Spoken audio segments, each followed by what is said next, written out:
Mind you, I bet you he didn't call him Pierre Claude. The Steelers threw everything at Bracknell, and Craig Chapman threw another good hit on Shane McCosh.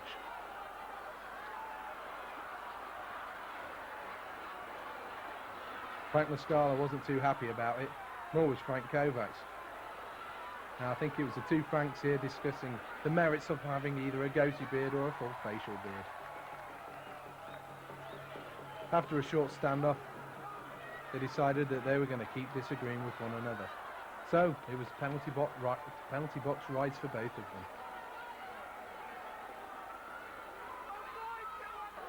Support, and it's now picked up by Ferraccioli in the corner. Ferraccioli cycles it back around once more to Chris Brandt, who's thrown to the ice by Miller. The referee, Mike Rowe, quite happy to let that one go, but Brandt and Miller not happy to have settled it there and then. I think we're going to have the gloves go down. They do. And this now is Miller against Denis Chassé, it is. Denis Chassé giving Chris Miller plenty of things to think about too. It's a real tussle, and now they'll start to tire, and they'll start to grab hold of each other. Chassé's got enough strength to get a few more in, though. Oh, now it's Miller coming back with a few. Wow, this is a real battle here. We've had everything in this game. Great hits, some great goals, and now an excellent fight. And this is how it started. Well, I think this might have been a penalty here. Miller throws him to the ice, and Chassé obviously takes exception to it. I think he gives him a little belt in the back of the head now. Well, in the front here, gives him a swat. Then they decide, listen, let's get the gloves off and do this thing properly. Do you think if Mike Rowe had actually called the penalty, we might not have had that developing the way it did? Well, I think Chassé looked up and saw that the penalty wasn't called, and then decided to take things into his own hands. But those two players are pretty tired right now. They both they took a few swats at each other, didn't they? Well, not even Mike Rowe could let that one go. In the end, it's 2+2 for Denis Chassé, and 2+2 for fighting for Chris Miller as well. And it must be said, I think the crowd enjoyed that anyhow. Well, they loved it. Are you kidding me? Well, I've seen real boxing matches that haven't been as entertaining as that one, it must be said. And it means that with 2+2 for both sides for roughing, we're going to stay at 5-on-5 with just under 5 minutes to go. That time it was taken quite comfortably by Bruno Campisi.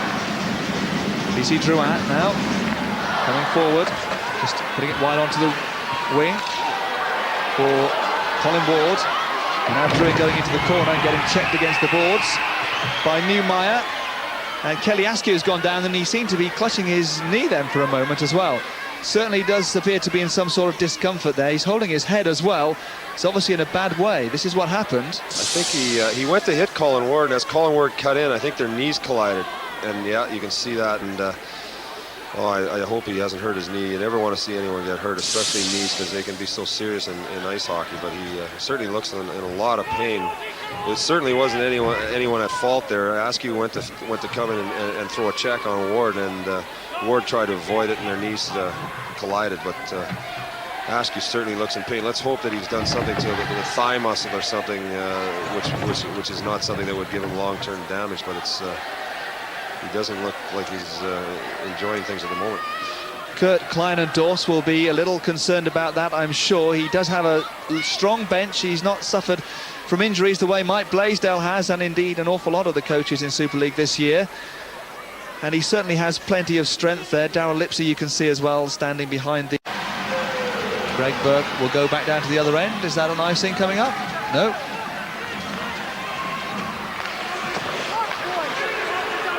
Moring. Is there a chance for Manchester just to up their lead? Maybe Bracknell will just get themselves back on level terms before the end of this period. Time is running out into the final 10 seconds. No call there either.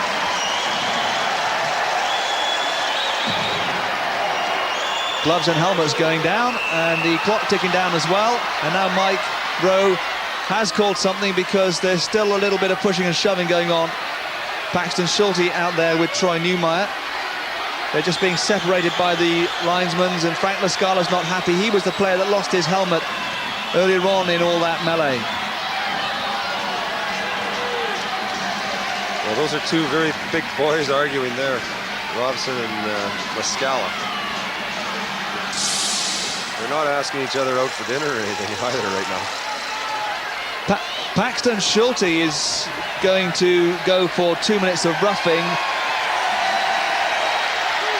And we're also going to have Troy Newmeyer going off as well, I think. I'm sure I heard that call from the referee, but Paxton Schulte is the only one at the moment who's sitting on the bench. There's Paxton Schulte. That's the furthest away from the camera. You can see there Paxton Schulte. He got roughing. So Paxton Schulte is going to go for 2 minutes for the roughing call. And he's also got 2 minutes for slashing, I think, and we're also going to have Newmeyer going for 2 minutes for roughing. So it is going to be a power play for the Manchester Storm. Well, it would appear Peter Angelo and Lascala are having words as well. And Frankie's just sitting calmly. He knows that his players will protect him if anything happens, so he's probably said a few things to Lascala, hoping to get under his skin a little bit. Peter Angelo's no stranger to penalty minutes himself. He's picked up 30 penalty minutes altogether. There's Troy Newmeyer, who's got the 2 minutes for roughing. And after all of that, we are left anyway with 5 on 4, but we've got just a second left to go in the game. So it's basically going to be starting the third period, Manchester leading by 3-2, and with a power play as well. I can see Lascala still having words with Peter Angelo. I think Peter Angelo, oh, there's Peter Angelo waving back at him. I don't know. If I was Peter Angelo, I would probably keep it quiet, because I don't like his chances in that battle. There's the view that Peter Angelo has of the whole ice. One out of his net. That's the end of the period, and there's more going on here. It certainly has boiled over. It wasn't anywhere near as good a period as the first, but at the end there, it's all got a little bit heated with the goal, just one goal in it. And Mike Rowe just needs to calm everybody down, and thankfully they're all going to do that, because they're going to spend 10-15 minutes sat in the locker rooms. That's, of course, once Mike Rowe can get them all off the ice. I don't think he'll ever get the Zamboni out here now. Well, there's an awful lot of arguing. It should be said that players should not talk to the referee except for the captain and the assistant captain. They should be the only ones speaking to him, but it's a bit of a free-for-all out there at the moment. Well, Manchester is heading off the ice now, which is a smart move. I don't imagine Bracknell want to stay out here by themselves. Don't forget, Denis Chasset is serving another 3 or 4 minutes of a misconduct penalty as well. And the injuries to the Manchester bench, it's going to be an interesting third period. There is the assistant captain, Brad Rubachuk, for the Manchester Storm, talking there to Mike Rowe, the captain, who's got his hand.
Always stressed regarding the beach on the ice, on the panels. Well, of course, this is Mary's for please, no foul or abusive language.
Go on this first period. That's Nicky Chin, not happy with the check there by Schulte.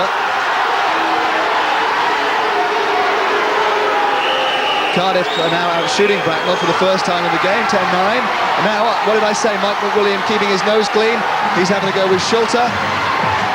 Paxton and Mike here exchanged words deep in the Bracknell zone, and I think a slash from McWilliams wasn't taken too kindly by Schultz, and we got a great fight here on the go. Both guys tying up, throwing some good punches. Both teams making sure that they're showing up when it counts, and Paxton did a great job there against McWilliams, who's got a very much a known reputation for being a tough player and collecting his fair share of penalty minutes. Well, the linesmen here obviously don't want to get in too early while the punches are still being thrown. They're just going to wait till the guys are tired out, aren't they, before they stop it? Definitely. I mean, those two guys are both standing about 6'2", about 220 pounds. You wouldn't catch me getting in there, Steve. But both of them, you know, good fight. Nothing wrong with that. Much rather see guys, like I say, drop their gloves and throw a few punches than have high sticks going all about. So that was a good fight, and I think set the tone for the second period, that's for sure. 2+2 for Paxton Schulter for roughing. Let's go down at ringside actually and join Nick Rothwell. Hey guys, I'll tell you what, I couldn't have bought a better seat for that fight. It started right in front of me, and what happened was McWilliams was skating through the neutral zone, and he was looking at Schultz. He took a good slash at Schultz and knocked his stick right out of his hands. Both players just skated away from each other, turned around, circled back, and headed straight for each other. Schultz actually took his gloves off first, but both of them knew exactly what was going to happen. They went toe-to-toe. What a great fight, eh? Got a little touch on Orlovsky. It looked to me as though Jim was just waiting for an excuse and just bumped into him and decided to have a go. So Schulter, I'm sure, will get some more penalty minutes on this occasion, and so too will Nicky Chin. Well, we've got two heavyweights there, both Nicky Chin and Paxton Schulter. But I think that Schulter's got a bit of a cut there, just under the eye area. And I'm not sure whether that comes as a result of the fight, but you can see Schulter's not happy with that. I think it might have been a high stick.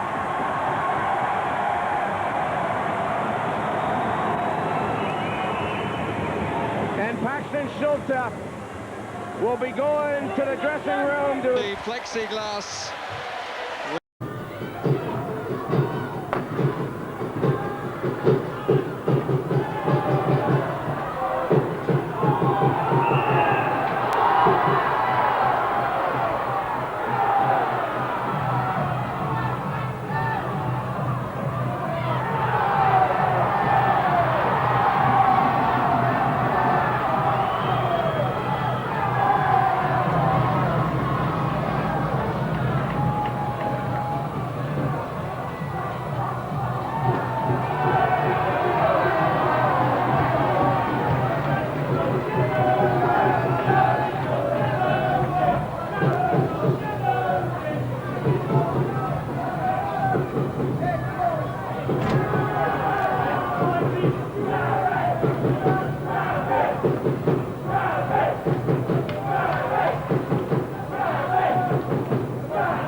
A good check from Van der Horst, and an even better check from Allison. Paxton Schulte was not a happy man. He decided he wanted to go with Allison. Unfortunately, Allison had a bad shoulder. He wasn't able to punch very well. So what he did is he went down and made a fine rugby tackle that any England prop would be proud of.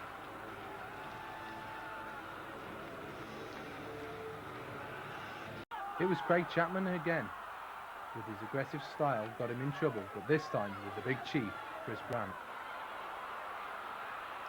Brandt and Chapman had a little bit of a dance, but nothing really happened, with Chapman grabbing a hold of Brandt's leg so he could hardly even move.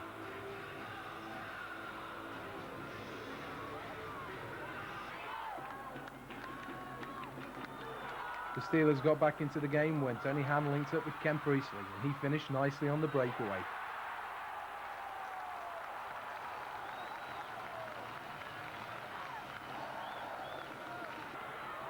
A good check from Van der Horst, and an even better check from Allison.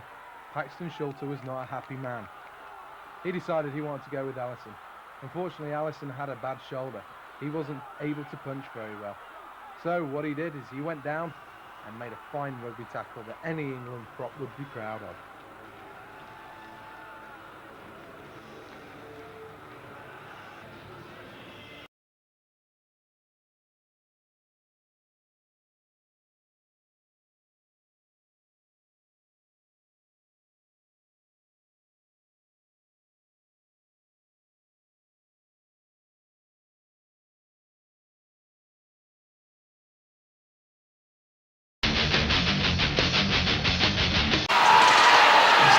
corner.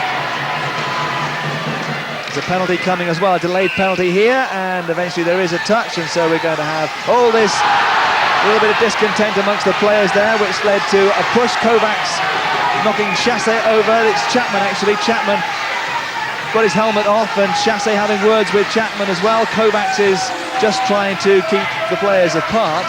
It was Chapman who got really irate there, but the power play is coming up. Lots of players milling around the head cam of Simon Kirkham, who has called the penalty, and a power play coming up for the Sheffield Steelers. Well, no, it's going to be one each now because of that pushing and shoving. Chapman's got the penalty as well, so too has Jeff Johnston, so we'll have 4-on-4, I would imagine. Well, the original is here, and what Chapman done is really, that's not a good penalty. I mean, that's a retaliation penalty. His team was going to go to the power play, and what he did was he took the power play away from his team because of some emotion. And, you know, I'm sure Don will not be happy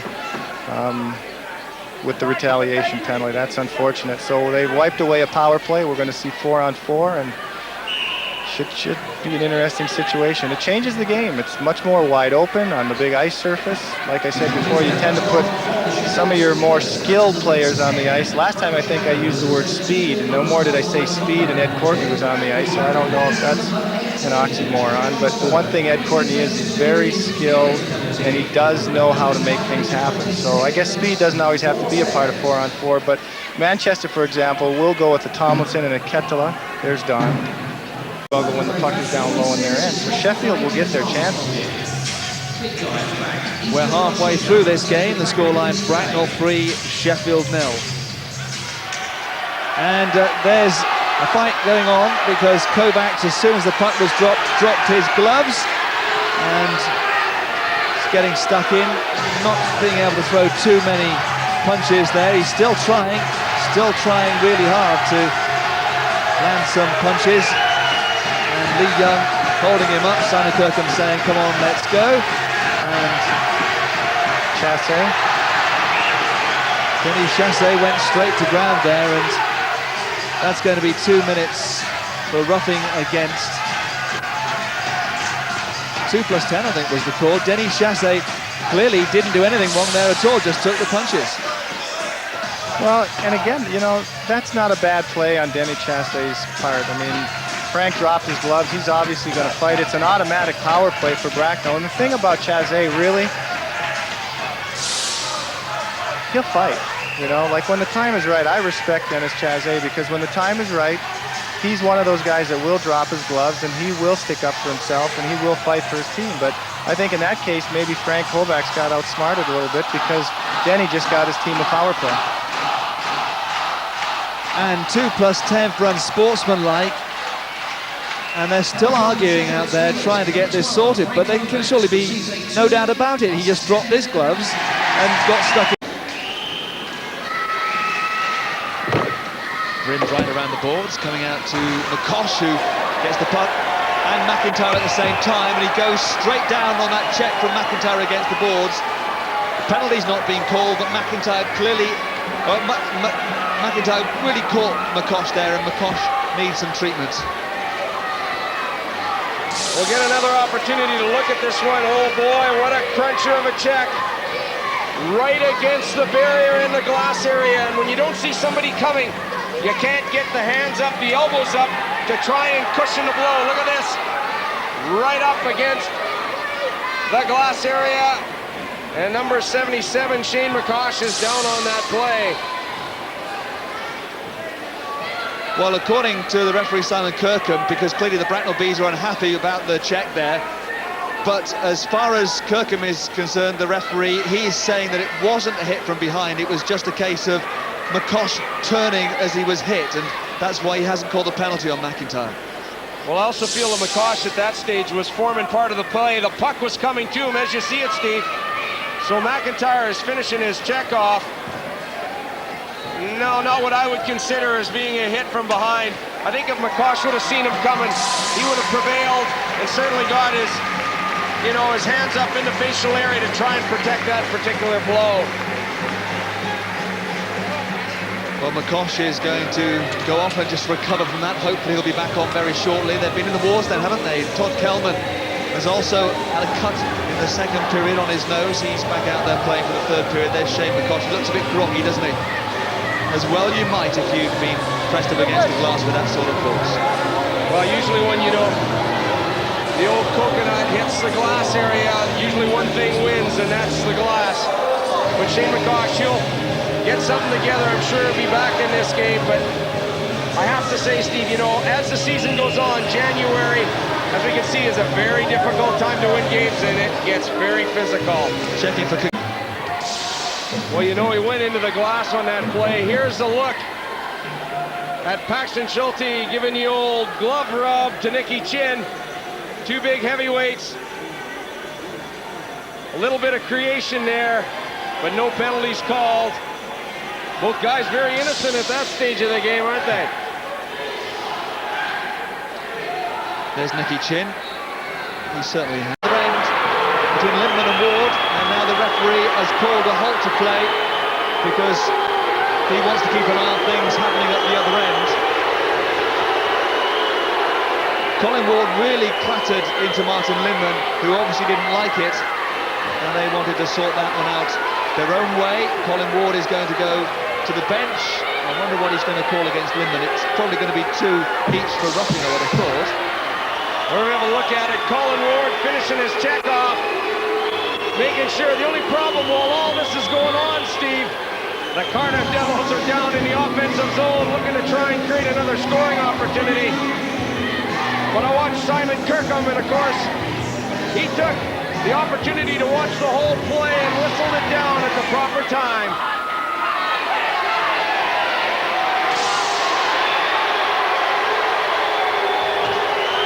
Well, Colin Ward was given 2 minutes for holding and 2 minutes for unsportsmanlike conduct.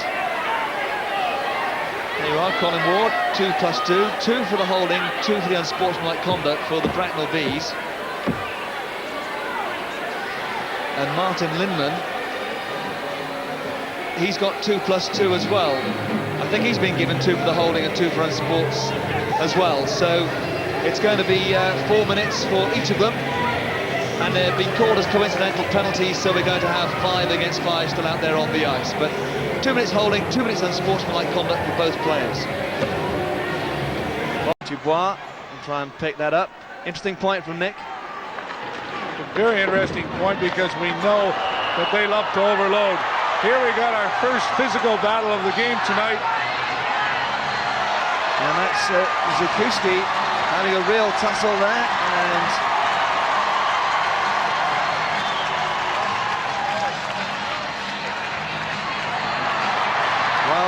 throwing quite a few punches there, aren't they? Todd Kelman and Jarrett Zukuski getting stuck into each other. They dropped the gloves, not quite sure what sparked it off.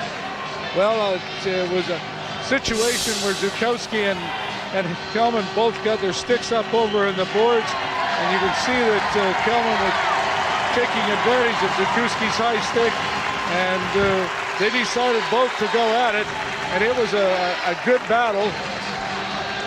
I'll tell you right now, Bracknell does not want to get too many defensemen involved in penalties. With only 4 defense, they'll wear down very, very much so for the third period. But it's a situation in a battle like this, you have to go to